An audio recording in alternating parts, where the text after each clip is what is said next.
మంత్రి కొండా సురేఖ చుట్టూ ఉచ్చు బిగుస్తోంది. కొండా సురేఖపై కాంగ్రెస్ హైకమాండ్ చర్యలకు సిద్ధమవుతోంది.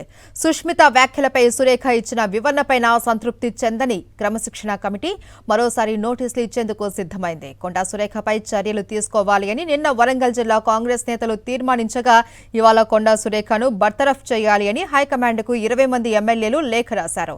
కొండా సురేఖపై వేటు తప్పదు అనే సంకేతాలు ఇస్తున్నారు పార్టీ పెద్దలు. అయినా స్పందించడానికి కొండా సురేఖ నిరాకరిస్తోంది. సీఎం హైదరాబాద్ వచ్చాక కీలక నిర్ణయం తీసుకునే అవకాశం కనిపిస్తోంది. కొండా సురేఖ వివాదంపై మరింత సమాచారాన్ని మా ప్రతినిధి రాకేష్ అందిస్తారు. రాకేష్, కాంగ్రెస్ పార్టీలో కొండా సురేఖ వివాదం రోజురోజుకు ముదురుతుంది. ప్రస్తుతం ఆమె పైన వేటు వేసేందుకు కాంగ్రెస్ పార్టీ సిద్ధమవుతున్నట్టుగా తెలుస్తోంది. అందులో భాగంగానే వరుసగా కీలక పరిణామాలు జరుగుతున్నాయి.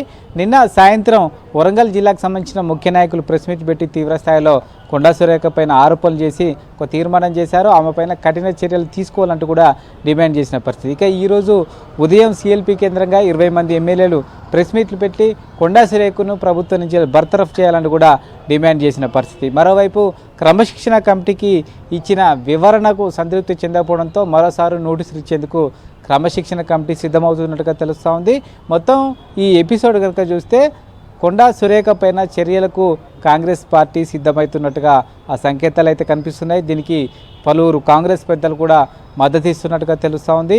మరోవైపు ఇంత జరుగుతున్నా మంత్రి కొండా సురేఖ మాత్రం స్పందించడానికి నిరాకరించాడు. సీఎం రేవంత్ రెడ్డి హైదరాబాద్కు వచ్చిన తర్వాత తాను ఖచ్చితంగా చెప్పాల్సింది చెప్తున్నట్టు కూడా చెప్పారు. అలాగే ఎమ్మెల్యేలు చేసిన ఆరోపణలపై కూడా స్పందించడానికి నిరాకరించాలి. చెప్పాల్సిందంతా నిన్నే చెప్పాను, కొత్తగా చెప్పేది ఏం లేదంటూ కూడా తేల్చి చెప్పిన పరిస్థితి. దీంతో ఇక 1-2 రోజుల్లో దీనిపైన ఒక కీలక నిర్ణయం తీసుకుంటారనే ఒక చర్చ అయితే అస్తం పార్టీలో జరుగుతూ ఉంది. ఎల్లుండి సీఎం రేవంత్ రెడ్డి లండన్ నుంచి హైదరాబాద్ రానున్న నేపథ్యంలో ఆ తర్వాత నిర్ణయం తీసుకుంటారన్న ఒక చర్చ అయితే జరుగుతుందని చెప్పుకోవచ్చు. ఆ రోజే ఇన్ఛార్జితో పాటు పీసీ చీఫ్ కూడా ఒక కీలక సమావేశం పెట్టే అవకాశం కనిపిస్తూ ఉంది. కేవలం కొండా సురేఖ మాత్రమే కాదు, చిన్నారెడ్డి అలాగే రాజగోపాల్ రెడ్డితో పాటు ఇప్పటి వరకు పార్టీ వ్యతిరేకంగా ఇటీవల కాలంలో మాట్లాడిన నేతలకు సంబంధించిన మొత్తం వ్యవహారం పైన కూడా చర్చించే అవకాశం కనిపిస్తూ ఉంది. ఒక కఠినమైన నిర్ణయం తీసుకుంటే తప్పితే ఇక కాంగ్రెస్ పార్టీలో ఇష్టారీతిన నేతలు మాట్లాడకుండా ఆపే పరిస్థితి కనిపించట్లేదనే అభిప్రాయంతో పార్టీ పెద్దలు వచ్చినట్టుగా సమాచారం. దీంతో ఒక నిర్ణయం తీసుకొని క్లియర్ కట్గా పార్టీ నేతలకు ఇండికేషన్స్ ఇవ్వాలి. లేని పక్షంలో ఇదే విధంగా నేతలు మాట్లాడితే పార్టీకి ప్రభుత్వానికి నష్టం వస్తుందనే అభిప్రాయంతో పార్టీ ఉన్నట్టుగా తెలుస్తోంది. ఆ కోణంలోనే వరుసగా కొండా సురేఖ విషయంలో కొంత సంబంధించి ముఖ్య నేతలందరి నుంచి కూడా ఒక ప్రతిపాదన తీసుకొచ్చే ప్రయత్నం చేస్తూ ఉన్నారు. సీఎం పైన నేరుగా సుస్మితా పటేల్ వ్యాఖ్యలు చేసింది కాబట్టి ప్రభుత్వాది నేతను టార్గెట్ చేయడం ద్వారా ప్రభుత్వాన్ని బలహీనపరిచే ఒక ప్రయత్నం కుట్ర జరుగుతుందనేది కాంగ్రెస్ ముఖ్య నేతల ఆరోపణ. ఆ దిశగానే ప్రస్తుతం కాంగ్రెస్ నేతలందరూ కూడా కొండా సురేఖను బర్తరఫ్ చేయాలనే డిమాండ్ పెడుతున్న నేపథ్యంలో ఆ దిశగా ఏమైనా ప్రక్రియ జరుగుతుందనే ఒక సంకేతాలు అయితే ఇంటర్నల్గా పార్టీ నేతలు ఇస్తున్న పరిస్థితి కనబడుతోంది.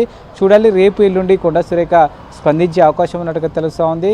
ఎందుకంటే పరిణామాలు చాలా తీవ్రంగా మారుతున్న నేపథ్యంలో ఖచ్చితంగా తన వైపు నుంచి కూడా స్పందన వచ్చే అవకాశం అయితే కనిపిస్తున్న నేపథ్యంలో ఆమె మాట్లాడిన తర్వాత మరొకసారి కాంగ్రెస్ పార్టీ ముఖ్య నేతలు మాట్లాడే అవకాశం కనిపిస్తోంది.